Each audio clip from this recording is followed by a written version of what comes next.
Hello friends, स्वागत है आपका हमारे चैनल में। आज हम पढ़ने जा रहे हैं सामान्य हिंदी, जिसमें हम पढ़ेंगे कि कौन से शब्द का, कौन से अक्षर का, कौन से वर्ड का उच्चारण स्थान कौन होता है और उसमें किसको किस नाम से हम लोग जानते हैं। बावल में कौन से शब्द आते हैं, कौन से ओठ ध्वनि है, उससे बहुविकल्पीय क्वेश्चन करेंगे जो सभी यूपी SSC, SSC और समस्त रूप से सभी प्रकार के एग्ज़ाम में ये काम आता है। तो आइए पढ़ते हैं। हम लोग क्वेश्चन नंबर 1 2 3 को मैं स्किप कर दिया हूँ। क्वेश्चन नंबर 4 से हम लोग पढ़ते हैं। वो अच्छा क्वेश्चन नहीं था, इम्पोर्टेंट नहीं था वो एग्ज़ाम की दृष्टि से। तो हम पढ़ते हैं 4 नंबर क्वेश्चन से। तो चलिए वीडियो को शुरुआत करते हैं। तो जैसा कि आप देख रहे हैं कि निम्नलिखित में चौथा क्वेश्चन शुरुआत करें। निम्नलिखित में से ओठ ध्वनि कौन सी है? ओठ ध्वनि जो होता है ना, जैसे प फ ब भ म, जैसे प फ ब भ म, ओठ से जो जिसका उच्चारण हो रहा है ओठ से, उसको हम ओठ से ध्वनि कहते हैं। तो इसमें आपका विकल्प डी हो जाएगा, प फ ब भ म। विकल्प डी आपका सही आंसर होगा इसमें। फिर 5वें क्वेश्चन में हम लोग आ जाते हैं। 5वां क्वेश्चन जो आपका कह रहा है, बावेल को हिंदी में क्या कहते हैं? बावेल को हिंदी में हम लोग कहते हैं स्वर।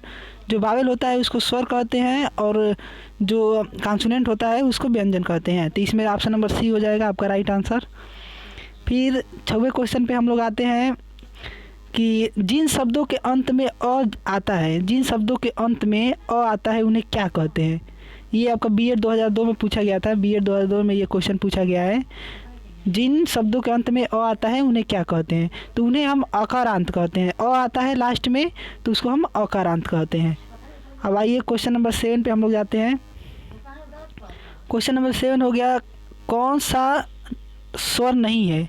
निम्न में से कौन सा स्वर नहीं है? तो अ आपका स्वर है, अ, उ भी स्वर है, ए भी स्वर है। आपका जो ब है वो व्यंजन होता है। तो इसमें ब होगा राइट आंसर, क्योंकि ये स्वर नहीं है। अब हमारा 8वां क्वेश्चन है। 8वां क्वेश्चन हमारा है, निम्नलिखित में से कौन सा वर्ण घोष है? जब का वर्ण घोष होता है तो वो आपका प भी वर्ण घोष नहीं है, ट भी नहीं है, फ भी नहीं है। तो आपका आंसर हो जाएगा द जो है आपका वर्ण घोष है। आंसर सी हो जाएगा आपका राइट आंसर। अब आते हैं हमारे भाषा की 9वां क्वेश्चन। भाषा की सबसे छोटी इकाई किसे कहते हैं? भाषा की सबसे जो छोटी इकाई है, ये B.Ed 2001 में पूछा गया था आपका क्वेश्चन। तो इसमें भाषा की जो सबसे छोटी इकाई होती है वो आपका वर्ण कहलाता है, वर्ण या अक्षर। जो सबसे छोटी इकाई है, जैसे क ख ग घ अंग चाहे अ आ, ये सब जो है वो भाषा की सबसे छोटी इकाई होती है। अगला क्वेश्चन हम देखेंगे कि वर्णमाला किसे कहते हैं? 10वां क्वेश्चन, वर्णमाला किसे कहते हैं? वर्णमाला जो होता है ये शब्द समूह को ये भी नहीं कहते हैं, वर्ण समूह को ये भी नहीं, शब्द गणना को ये भी नहीं, व्यवस्थित वर्ण समूह को कहते हैं। जो एक लाइन एक क्रम में व्यवस्थित किया जाता है उसे हम कहते हैं व्यवस्थित वर्ण समूह। ये B.Ed 2008 में पूछा गया था ये क्वेश्चन, ये महत्वपूर्ण है। फिर नेक्स्ट क्वेश्चन पे हम आएंगे, 11 नंबर क्वेश्चन। इसमें आपका है, निम्नलिखित में से कंठस्थ ध्वनियाँ कौन सी है? जो कंठ से निकलती है उसे कंठस्थ ध्वनियाँ कहते हैं। तो कंठस्थ ध्वनियाँ जैसे क ख ग घ अंग, ये कंठ से निकल रहा है, इसलिए आपका विकल्प ए सही होगा।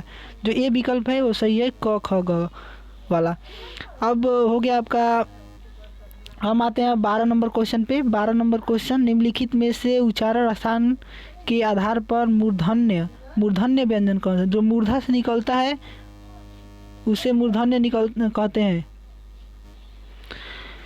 तो जो हमारा मूर्धा से जो निकलते हैं उसे मूर्धन्य व्यंजन कहते हैं। इसमें हमारा ड और ढ ये मूर्धा से निकलते हैं, इसलिए विकल्प सी आपका सही आंसर होगा। जो क्वेश्चन नंबर 13 है, 13 जो क्वेश्चन नंबर है, निम्नलिखित में से अल्प प्राण कौन सा है? अल्प प्राण वर्ण कौन सा है इसमें से? तो ऑप्शन नंबर बी हो जाएगा, क ख। इसे अल्प प्राण वर्ण कहते हैं, क आ ग। ये ऑप्शन नंबर बी आपका सही आंसर हो जाएगा। 14 नंबर क्वेश्चन में हम आते हैं। 14 नंबर क्वेश्चन हमारा हो गया, निम्नलिखित शब्दों में से नवीन विकसित ध्वनियाँ कौन सी है?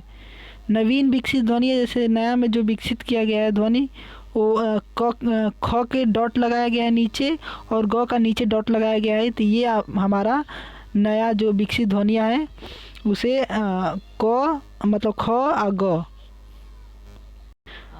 अगला अगला हमारा क्वेश्चन नंबर 15, निम्नलिखित में से कौन सा घोष वर्ड है? तो घोष वर्ड इसमें से ऑप्शन नंबर सी हो गया, म घोष वर्ड है। ऑप्शन नंबर सी सही है आपका। फिर अगला क्वेश्चन हो गया 16 नंबर क्वेश्चन, निम्नलिखित में से एक वर्ण व्यंजन नहीं है।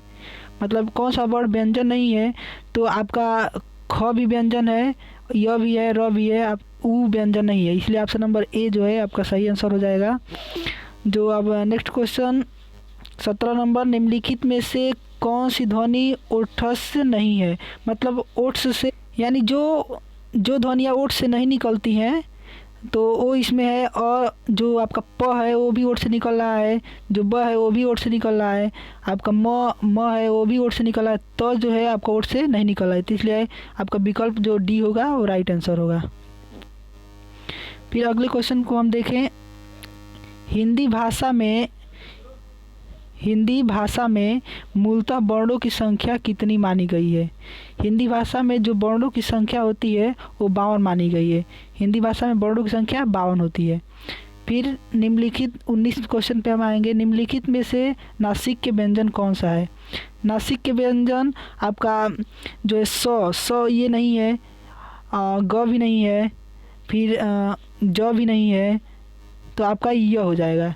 यह आपका है वो नासिक का व्यंजन होता है जो नाक से बोला जाता है। और ये हो गया क्वेश्चन नंबर 20, ये ए और ए वर्ड क्या कहलाते हैं? ये आरआरबी एग्जाम 2003 में पूछा गया है। ए वर्ड क्या कहलाते हैं? तो ये जो लिखा है ए नंबर ऑप्शन है आपका नासिक। या नासिक से नहीं होता है, वर्ड नहीं कहलाते हैं, मूर्धन्य भी नहीं कहलाते हैं, ओठ से भी नहीं कहलाते हैं। कंठ और तालव्य से ए और ए निकलते हैं, कंठ और तालव्य से, जैसे ए तो ये कंठ और तालव्य दोनों से निकलते हैं, इसलिए ऑप्शन नंबर आपका डी राइट आंसर हो जाएगा। फिर नेक्स्ट क्वेश्चन की हम बात करें तो क्वेश्चन नंबर 21 जो है आपका, निम्नलिखित में से किसे हिंदी की मानक वर्णमाला में स्थान नहीं दिया गया है?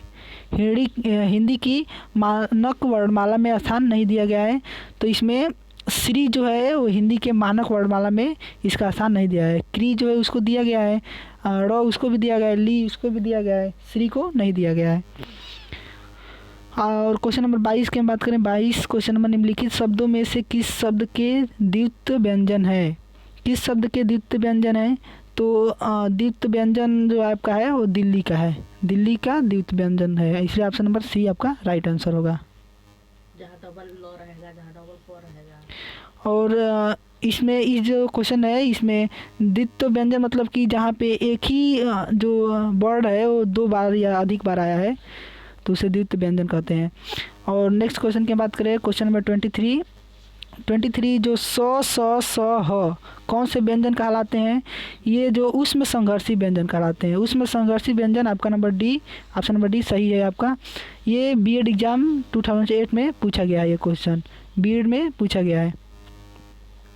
फिर आपका जो है ये 24 छ ध्वनि किस स्वर के अंतर्गत आती है? जो छ ध्वनि है वो किस स्वर के अंतर्गत आती है? तो ये संयुक्त वर्ण है, ये 2 वर्ण से मिलकर बना है, ये संयुक्त वर्ण कहलाता है। ये जो क्वेश्चन है वो बैंक एग्जाम 2002 में पूछा गया था। फिर जो हिंदी शब्दकोश में जो छ होता है उसका जो क्रम आता है वो क के बाद आता है, क के बाद क प्लस स बराबर क छ, तो इसीलिए इसका जो ऑप्शन हो जाएगा ए नंबर ऑप्शन सही होगा।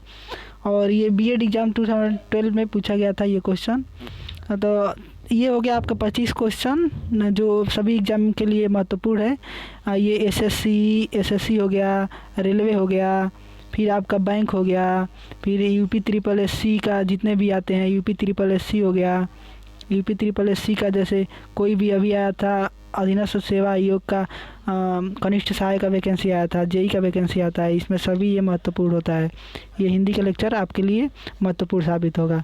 Thank you for watching.